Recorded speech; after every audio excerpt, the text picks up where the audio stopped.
Definitely one of my all-time favorite, the Junkers 87D-8 Stuka. This from the 100 scale series from Scissors and Plane. Guys, it's going to be exciting. Let's begin. So first we have the plan printed Junkers 87D-8. You can see I love this scheme. I love it. Really nice. Let's start with the wings, as you can see here. So this is going to be simple and straightforward. My usual thing, which I took over from Fiddler's Green, you cut the part out you want to focus on and deal with it only. So here you see me forming it. It's going to be a beautiful model. Now, pay attention to using the rule. Now remember, for the beginner's guide, how to do all of this, I have a whole series of over 33 models in the Fiddler's Green series. You can get all the tips you want there, how to build, to do this model. It is not really complicated, just take a lot of patience. Here you see the inboard wing panel that I'm putting the leading edge curve to and paint. You see how that is done? Now, we're going to cut out the joint piece. Now, this is a little more complicated, but it really pays off in how the model look a lot more seamless. So you see, I am now cutting it to help with taking the curve because it is bent. Yeah? And here you see I apply it. And once we take our time to get it slotted in properly, we then tighten it. Oops. We tighten it. And we're good to go. Just like that. Painting the edges really will add to it. So remember to pay attention to that. Here you see I'm cutting out now the aileron, the flaps, and they work. Now, when we finish forming this and cutting and paring down, we're going to do something a bit different. We're not going to just simply join it. If you look on the actual footage of the Stukas, you realize that they have trailing separation. And this is what we're going to put. The hinges or the rod that holds it away from the main wing is what we're going to just add. So it's a little addition, but it makes a big difference. Yeah? So here we go. I just really like how the evolution of the Stuka is. I mean, it was considered a failure in the Battle of Britain, but really found newfound life when it took on the Soviets. It's really interesting model. And the thing is, what make it different is that unlike bombers, right? What come, it goes, and the technology back then in World War II to bomb areas, this was more like pinpoint precision for them back then. Bombers, you just hope that the wind didn't blow right, and it was more or less a hit or miss. This one was far more accurate. And let's do the fuselage. I hope you like these little segments because I went to just look for historical footage and I found the factory where they were building some, and I thought it would be nice to include. Here you see how I am using a toothpick to roll the fuselage. It helps, trust me. And tweezers, don't forget to use tweezers. Invest in some good tweezers. It makes a world of difference. The glue I use, just like what you see from the Fiddler's Green series, it is Aleene's tacky glue. They will help you build your model. It's not too wet and it dries very quickly. And here you see now I'm putting in joining tabs. Get into the habit of creating your own joining tabs. Use joining tabs. It really adds to the realism of your model. So after I add the joining tabs, I will join the two together. We just check the alignment carefully. And we do this sort of quickly because of how the glue dries. And then we repeat the process. Now pay attention to this. You're going to look and go, hey, that's crazy. Why is it not fully join. Why is it part open?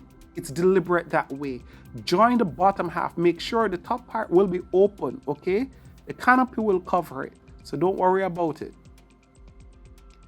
And here we're doing the leading edge. Now there are 3 separate joins, okay? So we join the part what's close to where the spinner will be first, yeah?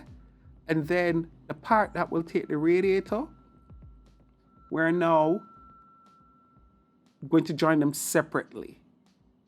All right, we spend the time, just make sure you add the glue, generous amount, and then we join one part and then the other part. Once we're done, we can press them together and then glue together, yeah? And that's how you form a really decent looking radiator cowling. And then we just join it to the remaining fuselage. Now let's look at the canopy. I love this shot, trust me.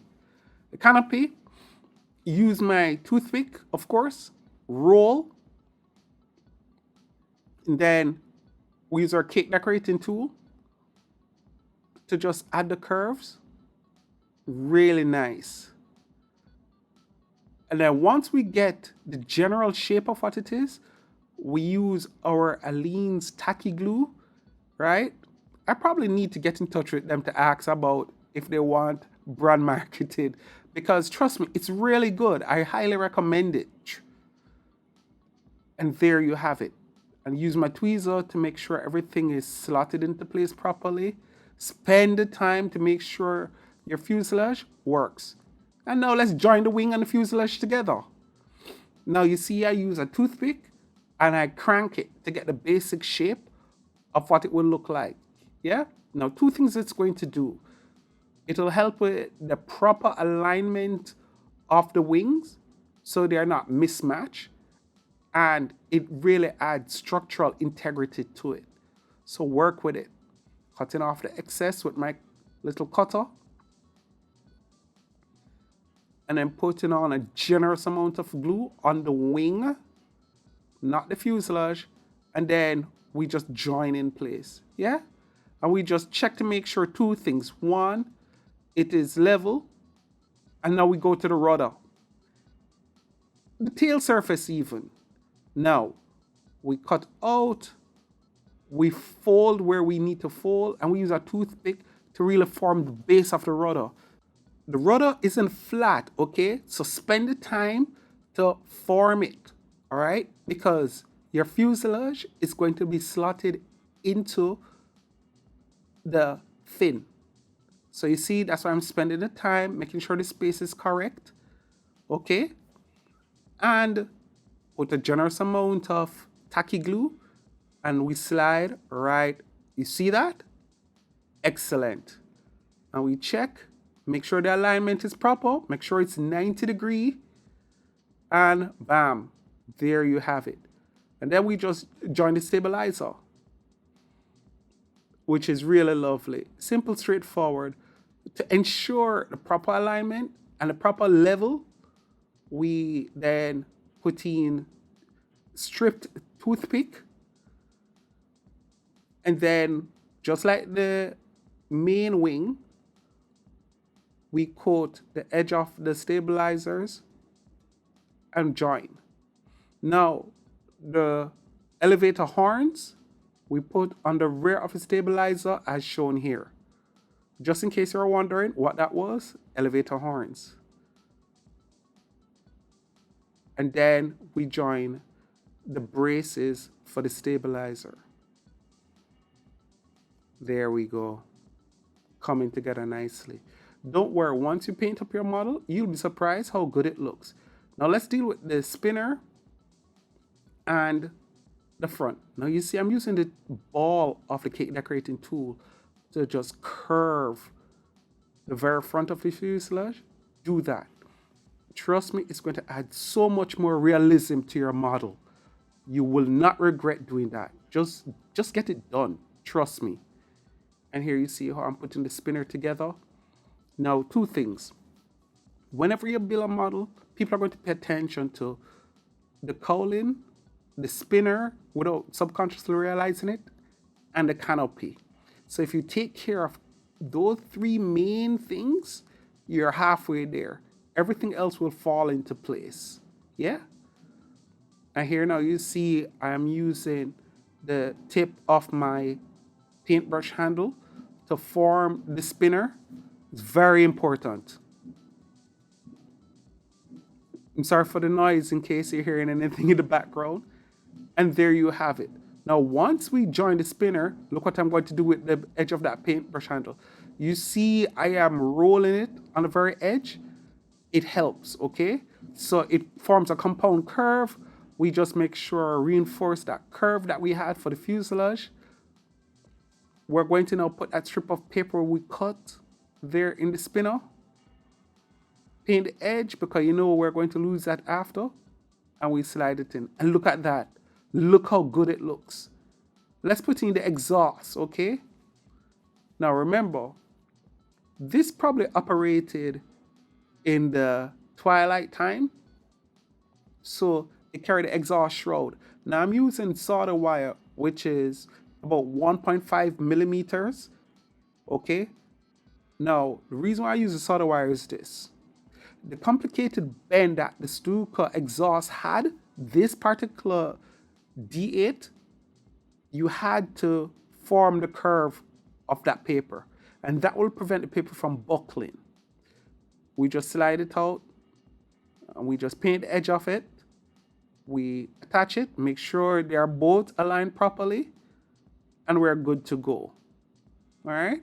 We put in the air scoop on the front right hand side, just above the radiator of the exhaust fairing, and you're good.